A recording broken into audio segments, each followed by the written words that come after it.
Okay guys, you should have downloaded at least this document here. It's better if you print it and mark it up and take notes on it as we go.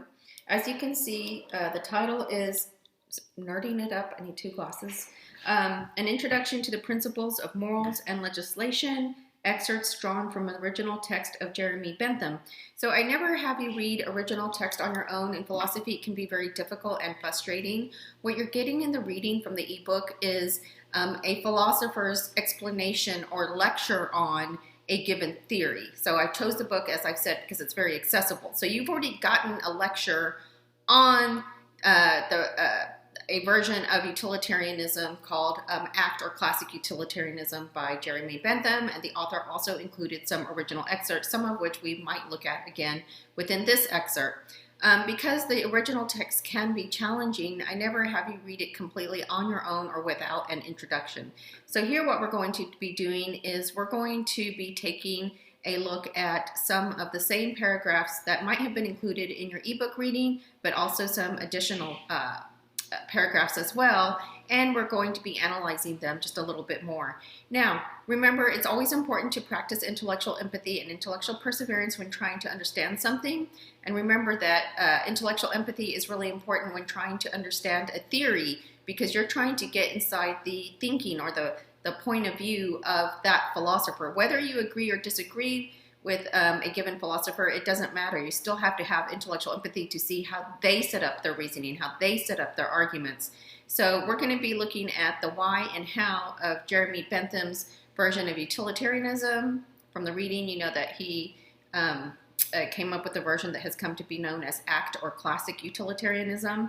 And we're going to be hearing from him in his own words while applying some stuff that we've learned. And what I'm going to really focus on is just reading with you, taking notes, giving you a sense of what it might look like to read through original philosophical text without any additional lecture material or anything like that.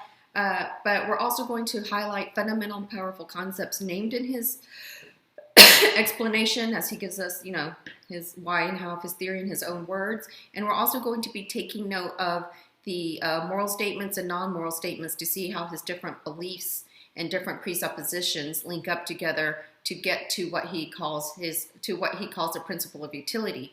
Now, in doing so, we're going to see just in his own words how he combines, how he thinks through things to get to his general moral principle. As I might have stated before, philosophers don't just say, here's a general moral principle, now apply it. They argue forward. They give you reasons to believe that the general moral principle that they have come up with for deciding whether something is right or wrong, good or bad, obligatory or not obligatory, they give us reasons for accepting that general moral rule. So for example, some of you might say, I live by the golden rule. Well, why should I live by the golden rule? Give me reasons as to why I should adopt it. Maybe I don't want to live by the golden rule. If that's the case, then you can live by the golden rule and I can decide not to. So how is that going to be of good for anyone? All right, so let's go ahead and get started focusing on particular things. If I write something down, you should as well. I'm not taking up these notes, but you need them to answer questions and prompts, and you will probably need them also to deal with a discussion piece.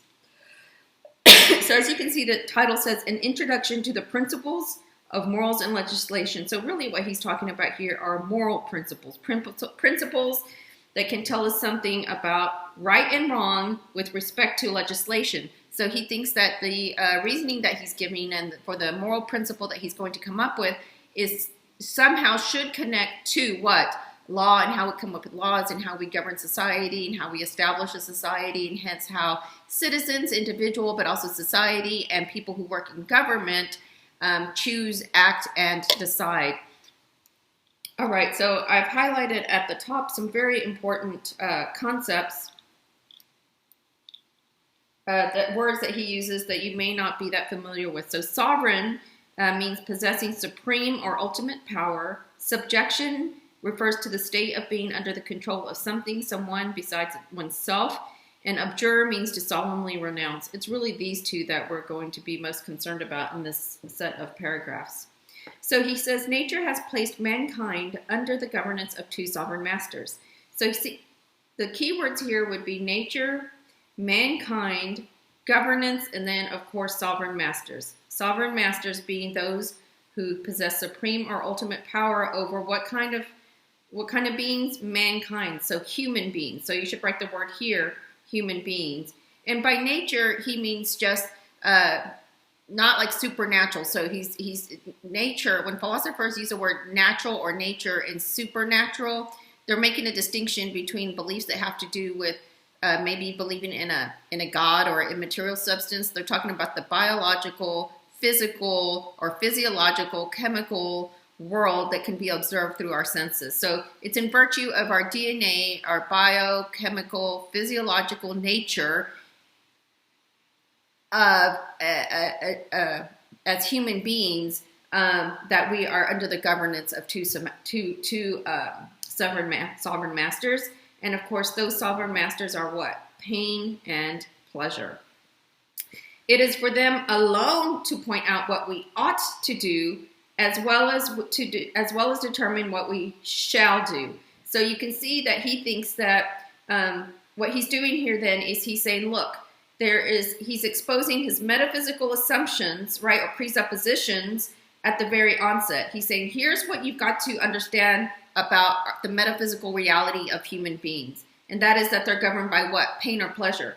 So right here, what he's doing is he's making non-moral statements. So in 1, 2, and 3, so statements 1, 2, and 3, he is giving us non-moral statements, right? Non-moral statements that articulating his metaphysical presuppositions about what? Human reality, human nature, okay? And then he says it is for them alone to point out what we ought to do. So here, what we've got going on are some meta-ethical statements. So S3, 4, and 5, we're going to call them, we haven't really talked about these meta-ethical statements. So we've talked about moral statements and non-moral statements. But I also want to bring in the notion of a meta-ethical statements. That's kind of more where we're doing the meta-ethics, where he's talking about the origin and status of morality. And he's basically saying that we derive our moral principles or rules, how we ought to decide and act based on what? Some kind of non-moral reality, a metaphysical acceptance of how we really are and what we're governed by. So that's what he's saying right there, is that pain and pleasure alone are going to give us the moral conditions for deciding what we ought to do. And so that's what we've got going on there. Okay, so let's go to the next paragraph. Oh, so ought, we want to put a triangle over that because that has to do with right and wrong, the morality of something. On the one hand, the standard of right and wrong. On the other, the chain of causes and effects are fastened to their throne. So when he says their throne, he's talking about, again, sovereign masters, right? And we said that sovereign means possessing supreme or ultimate power over us. And then what is he referring back to? Whose throne? Which? The throne of what? Pain and pleasure. Pain and pleasure. PA is pain. PL is pleasure. So I just want you to understand what he means by this. So he's connecting these concepts, these ideas back to something that he stated over here. All right, so I'm just trying to make sure that you understand how his concepts hang together. In that sense, we're also practicing intellectual empathy. We're seeing the reasons he gives for generating or claiming to have discovered a general moral principle for us to make decisions by, but we're also looking at how what his core concepts are and how they hang together. So in that way, we're also practicing intellectual empathy to understand this theory. All right, so then he says, they govern us in all that we do. So all that we do, all that we say, all that we think. Every effort we can make to throw off our subjection, that is the state of being under the control or something besides oneself, will but serve to demonstrate and confirm it. So what he's iterating here is that we are 100% of the time controlled by what? pain, and pleasure. So here, all of these statements, well, I want to say in one hand, okay, so statement 6, 7, 8, and 9, he's giving us what I'm going to call, again, meta-ethical statements, all right? And then in statements 9 through 13, he's giving us non-moral statements. All right, so then he's got, in words, a man may pretend to abjure their empire. So abjure means solemnly renounce their empire. Who is he talking about when he says their empire? Again, you should be thinking what? Pain and pleasure. But in reality, he will remain subject to them all the while. Okay, so the basic idea, especially when you combine the last sentence here with this one, is he's saying, look, you may strongly believe truly in your heart that you are not always governed by pain and pleasure. You can truly, solemnly renounce that and say, I truly, strongly believe that that is not the case. It can't be. Maybe you have emotions tied with that. You don't like the way that sounds. Like, how can you say that? I don't like the thought that doesn't quite sit with me very well. But he's going to say, you can say that. You can solemnly believe that. You can strongly and boldly assert otherwise. But you're still governed even as you're trying to reject that statement. Even in trying to reject the statement that we are 100% governed by pain and pleasure, that in and of itself, he says, prove the point. Well, how so?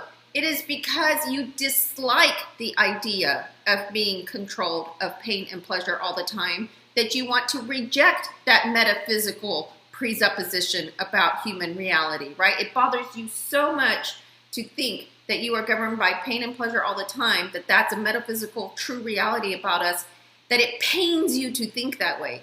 And because of this painful psychological subjective experience that you're having, leading you to, it's because of that you want to solemnly renounce. You want to abjure this metaphysical claim of his.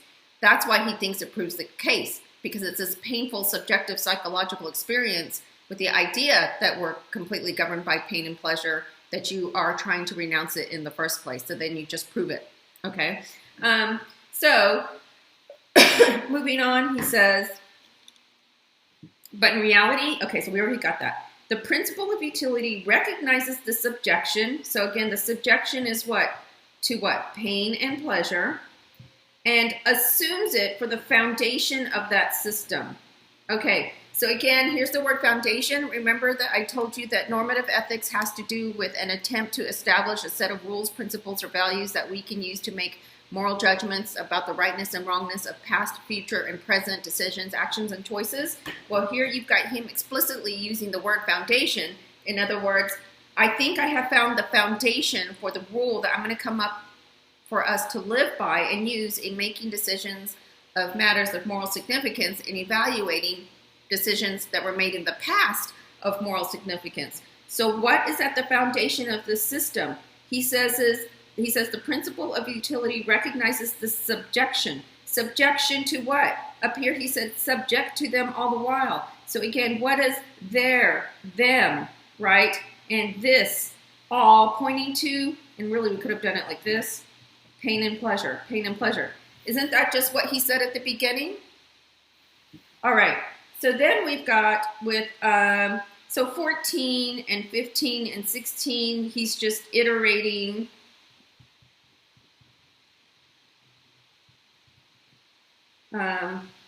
claims in S9 through S13. And then in S16 through S19, he's giving us some more meta-ethical statements. So when I say meta-ethical statements, I'm thinking about statements where he's talking about the origin and status of morality. Where does it come from?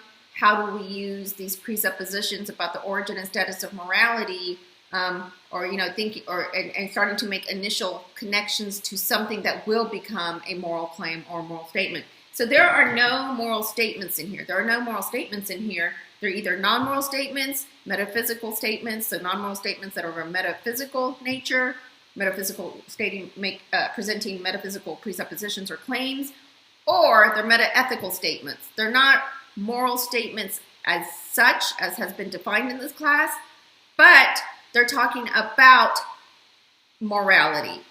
So they're getting at morality without actually saying something that is right or wrong. So you can talk about morality without making any moral claims, in other words. Okay, but you can be en route to that. All right, so we've got that. So if we're down here, well, actually I want to go up here. So govern, again, is a key word. And then here I want to do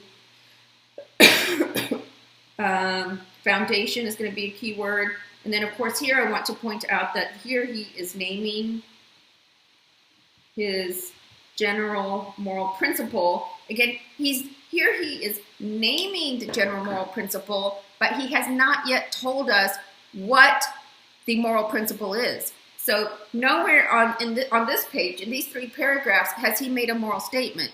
Non-moral statement with metaphysical presuppositions that link to his meta-ethical statements about the origin and status of morality and hence any rules that we come up with? Yes.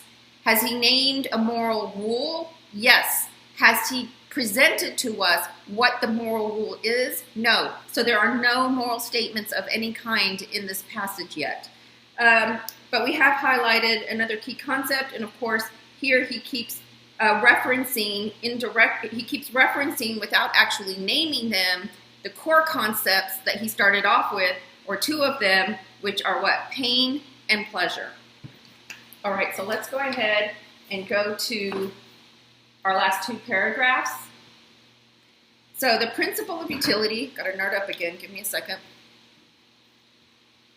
The principle of utility is the foundation, so again, he's iterating, right, of the present work. And of course, really the principle of utility, at the foundation of the principle of utility is pain and pleasure. It will be proper, therefore, at the outset to give an explicit and determinate account of what is meant by it. So, in other words, he's going to tell us what the rule is. So this is where he first makes his, where he first provides some moral statements. So he's telling us what he means by, I'm going to use an acronym, Principle of Utility. So that's short for Principle of Utility. That's the focus of this paragraph. So then he says, by the principle of utility is meant that principle, and of course, whenever I say principle, you want to think rules, which approves or disapproves of every action whatsoever according to the tendency it appears to augment or diminish the happiness of the party whose interest is in question, or what is the same thing, in other words, to promote or oppose that happiness.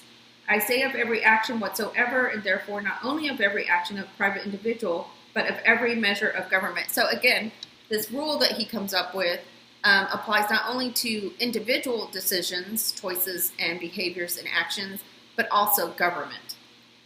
All right, so as you can see, I've highlighted more core concept in his thinking for us to see in his own words how these link up.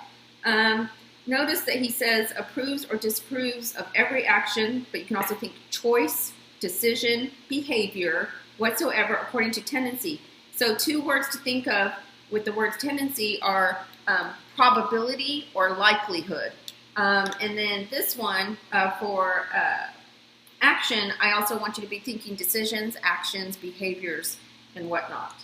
Okay, so then happiness, whenever he says happiness, he's thinking about pleasure, as you'll see, and unhappiness, of course, would be pain, but we've got that. So the rule is basically saying, look, we need to pay attention to what? Whether an action, decision, or behavior is likely, or how likely it is to what? Promote happiness or oppose happiness, right? And so the rule is going to tell us to decide whether we can approve of an action or behavior or decision given the likelihood of happiness that it will generate or promote or oppose, or in other words, the likelihood that will actually increase more unhappiness than happiness. Okay, so do I want to say anything else? Yes. So S20 through S30, do I want to do it this way? Okay, yeah, S20 through S23